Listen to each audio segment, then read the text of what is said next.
یہ کتاب ہے اکابر کا تقوی۔ قرآن کریم اور احادیث مبارکہ میں تقوی کا ذکر اتنی کثرت سے ہے کہ شاید کسی اور چیز کا ذکر ہو۔ سب سے پہلی جو بڑی صورت ہے اسی میں اللہ تعالیٰ نے قرآن کریم کے بارے میں فرمایا کہ یہ ہدایت ہے متقی لوگوں کے لیے،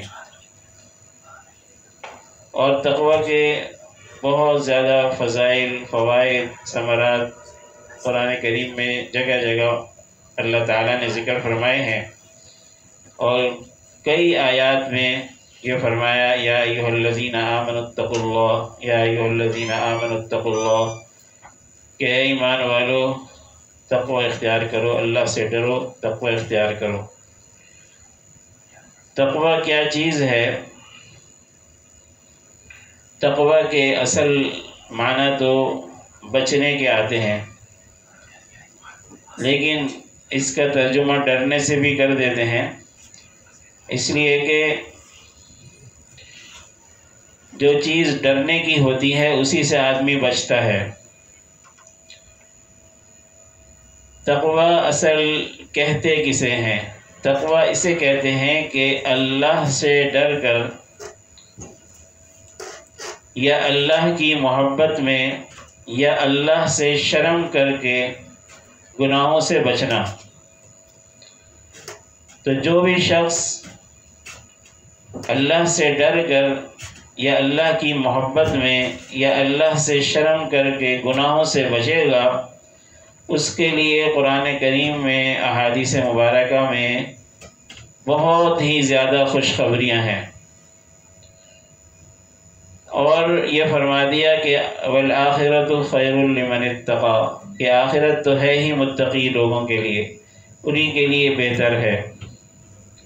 اور دنیا میں بھی بہت زیادہ تقوی کے اوپر اللہ کے انعامات ہیں۔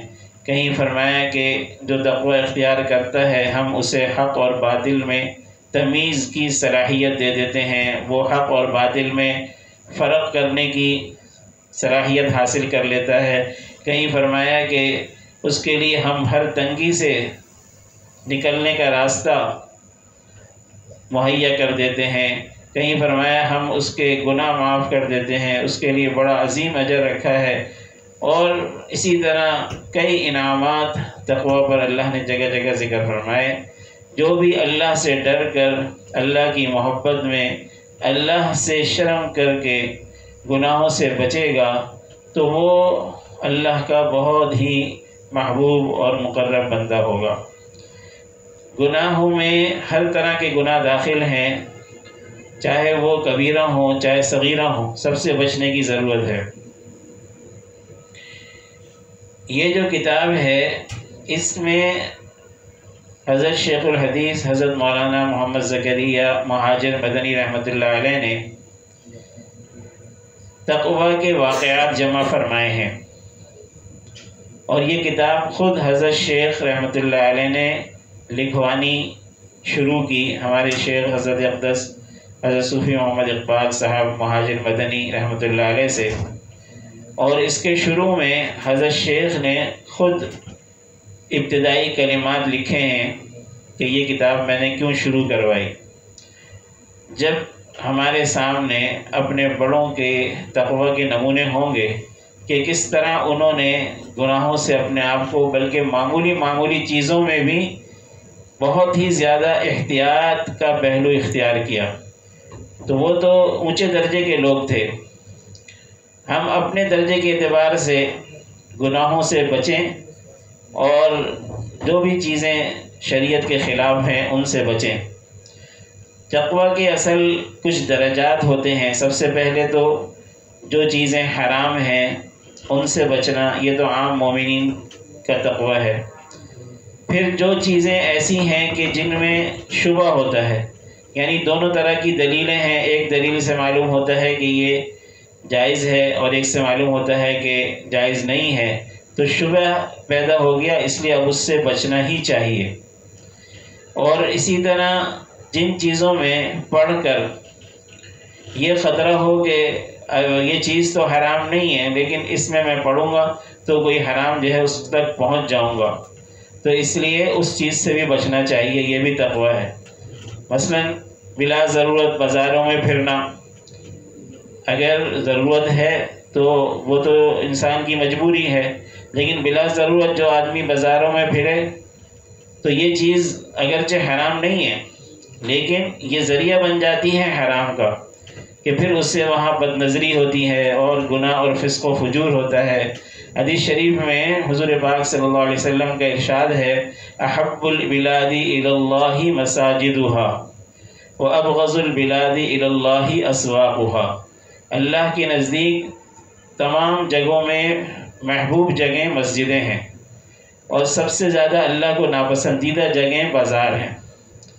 تو بازار میں چونکہ گناہ ہوتے ہیں، بے پردگی ہوتی ہے، گانے باجے ہوتے ہیں اور لوگ اور گالیاں وغیرہ دیتے ہیں اور بہت سے گناہ ہوتے ہیں، تو بازار میں بلا ضرورت نہیں جانا چاہیے۔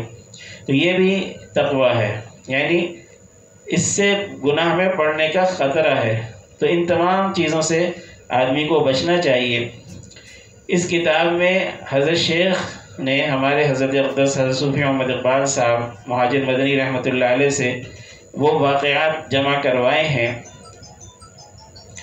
کہ جو بزرگوں کے تقویٰ کے واقعات ہیں، یعنی انہوں نے معمولی چیزوں سے بھی اپنے آپ کو کیسے بچایا، اور جب ہم ان کے واقعات کو پڑھیں گے سنیں گے تو اللہ تعالیٰ ان کی برکت سے ہمیں بھی تقویٰ نصیب فرمائے گا اور ہمیں بھی توفیق ہوگی گناہوں سے بچنے کی، کیونکہ واقعات انسان کی زندگی پر بڑا اثر ڈالتے ہیں۔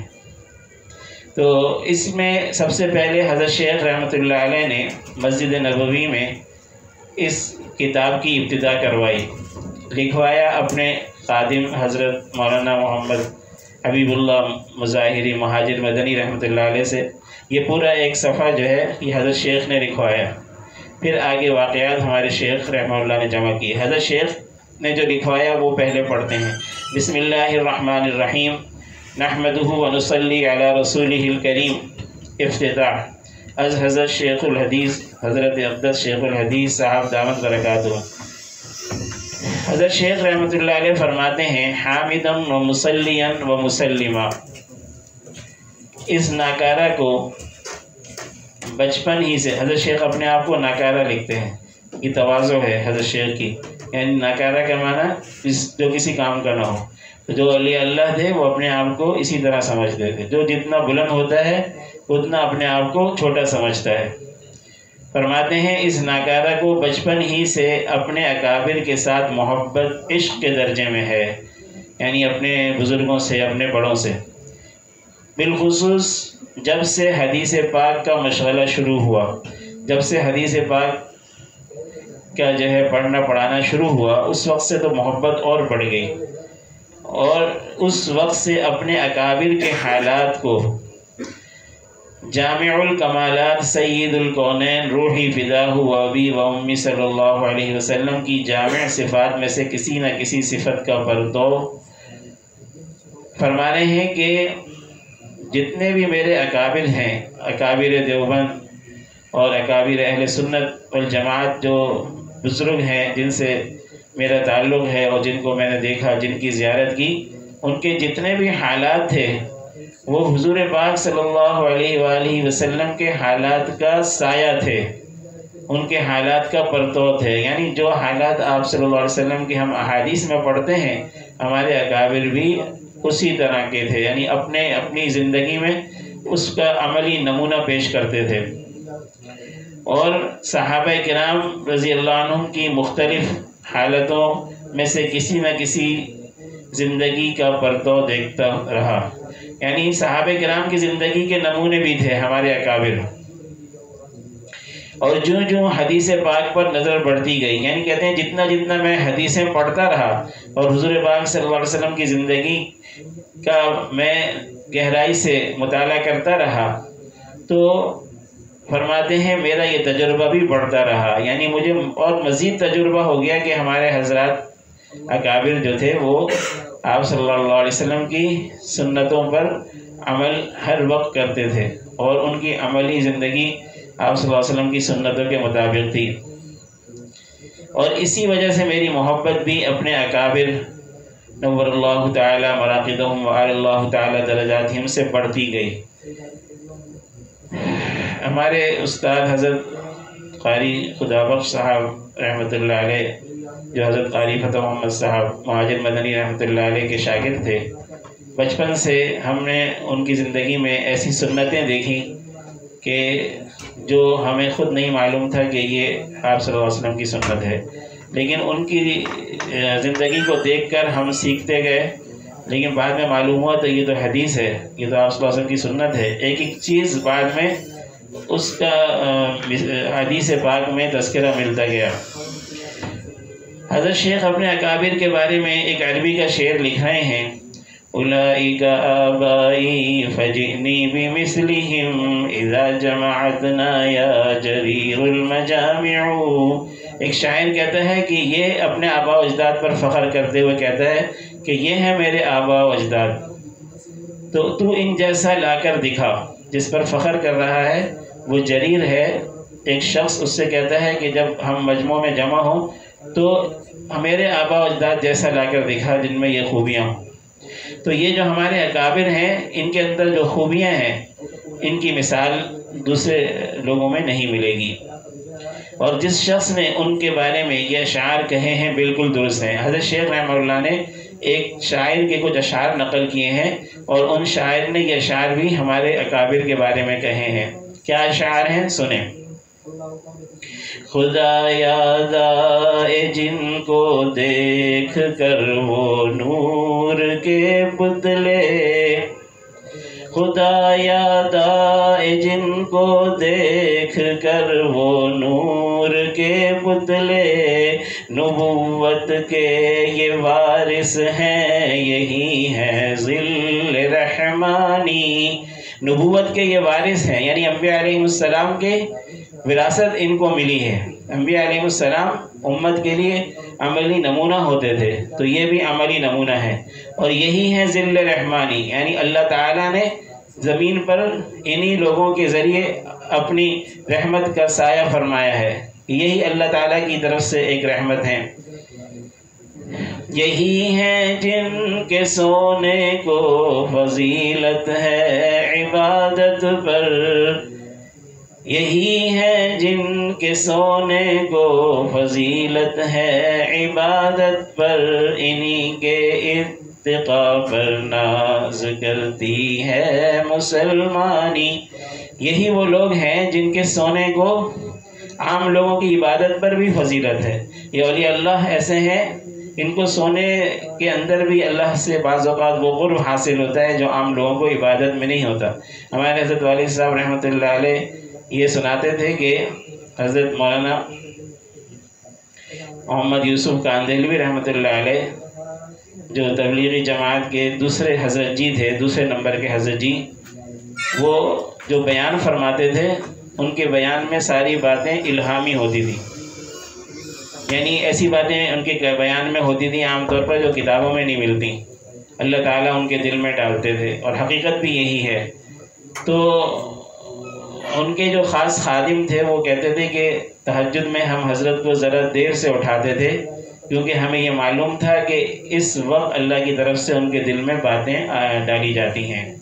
تو یہ ہیں وہ لوگ جن کے سونے کو بھی فضیلت ہے عام لوگوں کی عبادت پر، اور انہی کے تقوی پر مسلمانی ناز کرتی ہے۔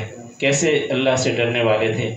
انہی کی شان کو زیبا نبوت کی وراثت ہے، انہی کا کام ہے دینی مراسم کی نگہبانی، یعنی نبوت کی وراثت انہی کی شان کے لائق ہے کہ جیسے انبیاء علیہ السلام تھے امت کے لیے، تو اپنے زمانے کے لوگوں کے لیے یہ بھی نمونہ تھے۔ اور دینی مراسم کی نگہبانی، یعنی دینی کاموں کی، دعوت و تبلیغ کا کام ہے، اور اسلامی سیاست کا کام ہے، جہاد کا کام ہے، مدارس کا کام ہے، مساجد کا کام ہے، یہ سارے دینی کام ہیں، ان کی نگہبانی بھی یہی حضرات کرتے تھے۔ رہے دنیا میں اور دنیا سے بالکل بے تعلق ہو، پھرے دریا میں اور ہرگز نہ کپڑوں کو لگے پانی۔ دنیا میں یہ لوگ رہتے ہیں لیکن دل میں ان کے دنیا نہیں ہوتی۔ جیسے دنیا کی مثال ایک دریا کی ہے کہ دریا میں پھر بھی رہے ہیں اور کپڑوں کو پانی نہیں لگ رہا، دنیا میں چل پھر رہے ہیں لیکن دنیا سے محبت نہیں ہے۔ اگر خلوت میں بیٹھے ہو تو جلوت کا مزہ آئے، اگر خلوت میں بیٹھے ہو تو جلوت کا مزہ آئے، اور آئے اپنی جلوت میں تو ساکت ہو سخندانی۔ کہتے ہیں اگر تنہائی میں بیٹھے ہوں تو ان کی تنہائی میں بھی اتنے انوارات ہوتے ہیں جیسے مجالس میں ان کے انوارات ہوں۔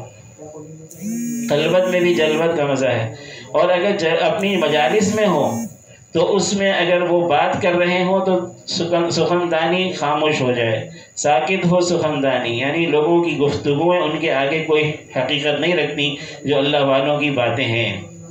تو حضرت شیخ آگے فرماتے ہیں، یہ تو اپنے اکابر کی شان حضرت شیخ نے بیان فرمائی، آگے کہتے ہیں اس سال رمضان المبارک 1397 ہجری یعنی 1977 میں سہارنپور میں بار بار یہ خیال آتا رہا کہ اکابر کے کچھ واقعات تواضع اور تقوی کے ایک جگہ جمع کراؤں۔ اگرچہ ان میں سے اکثر واقعات میرے مختلف رسالوں میں آ بھی چکے ہیں، مگر میرا خیال ہوا کہ ان کو یکجا جمع کرا کر ان پر مزید واقعات کا اضافہ کراؤں، تاکہ اس لیے کہ اکابر کے قصوں کو جتنا میں نے مؤثر پایا ہے دوسری چیزوں کو نہیں پایا۔ پھر آگے فرماتے ہیں چونکہ یہ ناکارہ تو کئی سال سے بالکل ہی معذور ہو گیا، حضرت شیخ آخر عمر میں چلنے پھرنے سے بھی معذور ہو گئے تھے، لیکن سارے دینی کاموں کی نگرانی اسی وقت کر رہے تھے، اسی زمانے میں۔ خط و کتابت تو درکنار، چند ماہ سے تو بولنا بھی دشوار ہو گیا، یعنی مشکل سے بات فرماتے تھے، لیکن اس زمانے میں بھی دینی کام حضرت کا جاری تھا۔ دیر تک مسافہ کرنے سے بھی چکر آ جاتا ہے۔ حضرت شیخ رحمۃ اللہ علیہ کے لوگ ایسے عاشق تھے، ہم نے خود زیارت کی جب ہماری عمر اس وقت 8-9 سال یا 10 سال تھی، اور حضرت شیخ کراچی تشریف لائے تھے مدینہ مکی مسجد میں، تو حضرت شیخ سے مسافہ کرنے کی لائن لگتی تھی، یہاں سے لے کر آپ سمجھ لیں جمالی پل تک اتنی لمبی لائن تھی مسافہ کرنے والوں کی۔ اور پھر مسافہ کیا ہوتا تھا، حضرت شیخ ہاتھ رکھ کے بستر پر لیٹے ہوتے تھے اور لوگ ان کے ہاتھ پر ہاتھ رکھ کے گزرتے جاتے تھے، اور یہی مسافہ ہوتا تھا۔ اور حضرت شیخ کے ہاتھ پر اللہ نے ہاتھ رکھنے کی سعادت نصیب کی، تو ان کا ہاتھ بغیر کسی مبالغے کے اس روئی سے بھی نرم تھا کہ جو روئی سیول کی روئی کہلاتی ہے، جو نرم تکیوں میں ڈالی جاتی ہے، بہت نرم ہاتھ تھا، ان کے ہاتھ کی کھال اتنی نرم تھی۔ ثم تلین جلودہم وقلوبہم الی ذکر اللہ، اللہ تعالیٰ نے ایسی صفات بیان فرمائی ہیں اپنے سے ڈرنے والوں کی کہ ان کی کھالیں بھی نرم ہو جاتی ہیں۔ تو حضرت شیخ کو اللہ نے اتنی مقبولیت عطا فرمائی تھی، تو فرماتے ہیں کہ کئی سال سے دیر تک مسافہ کرنے سے بھی چکر آ جاتا ہے، اس لیے اپنی اس خواہش اور تمنا کو اپنے مشفق دوست صوفی محمد اقبال صاحب ہوشیار پوری ثم المدنی، جن کے بارے میں حضرت شیخ فرماتے ہیں جو ان جذبات میں میرے بہت قریب ہیں، فرمایا کہ میرے جذبات اور ان کے جذبات ایک جیسے ہیں۔ حضرت شیخ کے انتہائی قریبی خدام اور خلفاء میں سے تھے حضرت صوفی محمد اقبال صاحب مہاجر مدنی رحمۃ اللہ علیہ ہمارے شیخ، اور اسی لیے دیگر خلفاء کرام بھی ان کو اپنا بڑا سمجھتے تھے۔ تو حضرت فرماتے ہیں کہ ان سے درخواست کی کہ میرے رسالوں میں سے چن چن کر اور اس کے مناسب دوسری کتابوں میں سے میرے اکابر کے حالات تواضع اور تقوی کے یکجا جمع کر دیں، یعنی ایک جگہ ایک کتاب میں جمع کر دیں۔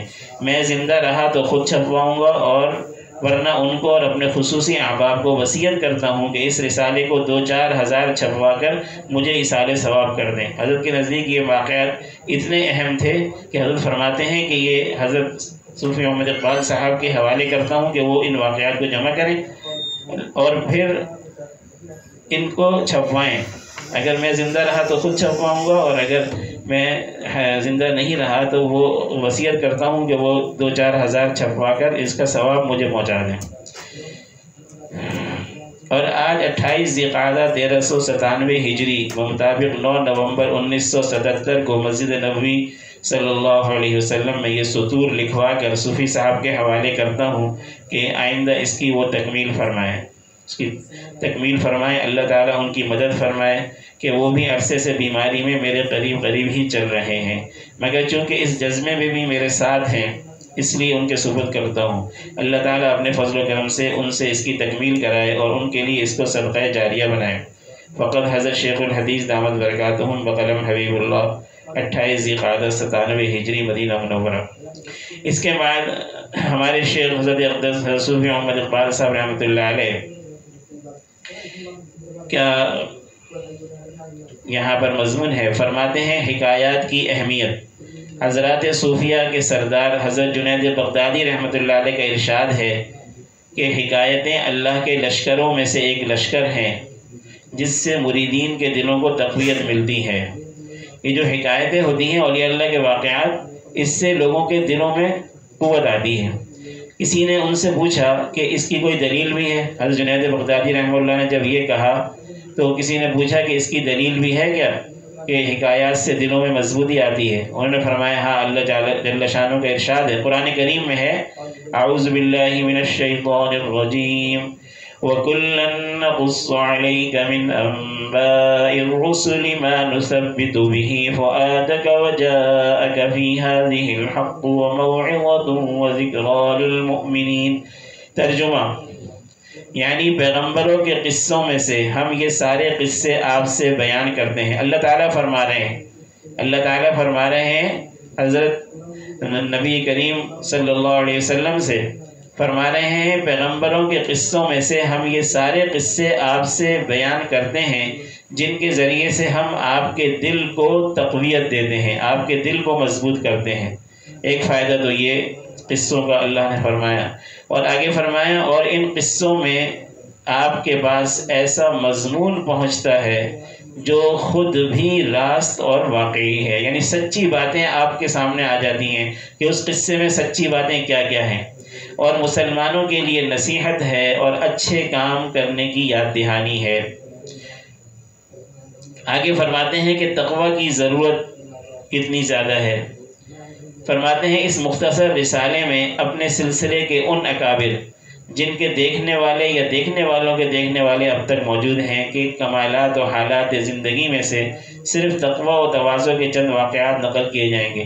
یعنی حضرت نے اس کتاب میں وہ واقعات درج کیے ہیں کہ جو ان اکابر کے تھے جن کے دیکھنے والے اس وقت تک زندہ تھے. جس وقت یہ رسالہ لکھا گیا اس وقت تک ان کے دیکھنے والے یا دیکھنے والوں کے دیکھنے والے، یعنی جنہوں نے ان کو دیکھا، جنہوں نے ان اکابر کو دیکھا، تو وہ اس وقت تک زندہ تھے. ان کے واقعات ہیں جیسے حضرت مولانا رشید احمد گنگوئی رحمۃ اللہ علیہ، حضرت مولانا خلیل احمد سہارنپوری رحمۃ اللہ علیہ، حضرت مولانا اشرف علی تھانوی رحمۃ اللہ، اور اسی طرح دوسرے اکابر. ان کے واقعات ہیں، اور ان کے واقعات میں سے بھی صرف وہ واقعات کہ جس میں تقوی ہے، تقوی اور تواضع اس کا ذکر ہے. اور ایک بات خاص فرمانے، ہر بزرگ کے حالات مزاج کے الگ الگ ہونے کی وجہ سے ان کے واقعات کی نوعیت الگ الگ ہوگی. ہر بزرگ کو اللہ نے ایک خاص شان دی ہے اور اس کے حالات اور واقعات اس شان کے مطابق ہوتے ہیں. ایک بزرگ کی حالت کو دوسرے بزرگ سے ملا کر نہیں دیکھنا چاہیے. اللہ تعالیٰ نے کوئی پیغمبر جلالی بنائے جیسے حضرت موسیٰ علیہ السلام، کوئی پیغمبر جمالی بنائے جیسے حضرت عیسیٰ علیہ السلام، کوئی پیغمبر تمام صفات کمال اور جمال کا مجموعہ بنائے. ہمارے پیغمبر حضرت خاتم النبیین حضرت محمد رسول اللہ صلی اللہ علیہ وسلم. اسی طرح صحابہ کرام میں بھی الگ الگ مزاج کے حضرات تھے. آپ صلی اللہ علیہ وسلم نے فرمایا ارحم امتی بامتی ابو بکر، میری امت پر سب سے زیادہ شفیق ابو بکر ہیں. اور فرمایا وَأَشَدُّهُمْ فِي أَمْرِ اللَّهِ عمر، اللہ تعالیٰ کے معاملے میں سب سے زیادہ شدید جو ہیں وہ حضرت عمر فاروق رضی اللہ عنہ، یعنی اللہ کے دین کے مقابلے میں کسی کی پرواہ نہیں کرتے تھے، اور اس کے بہت سارے واقعات ہیں۔ وہ کون ہیں؟ حضرت عمر فاروق رضی اللہ عنہ۔ اور اسی طرح احیاہم عثمان، سب سے زیادہ حیا والے میری امت میں حضرت عثمان رضی اللہ تعالیٰ عنہ۔ اور فرمایا وَأَقْضَاهُمْ عَلِي، کہ میری امت میں فیصلوں کے اندر جتنے زیادہ ماہر ہیں وہ سب سے زیادہ ماہر حضرت علی رضی اللہ تعالیٰ عنہ ہیں۔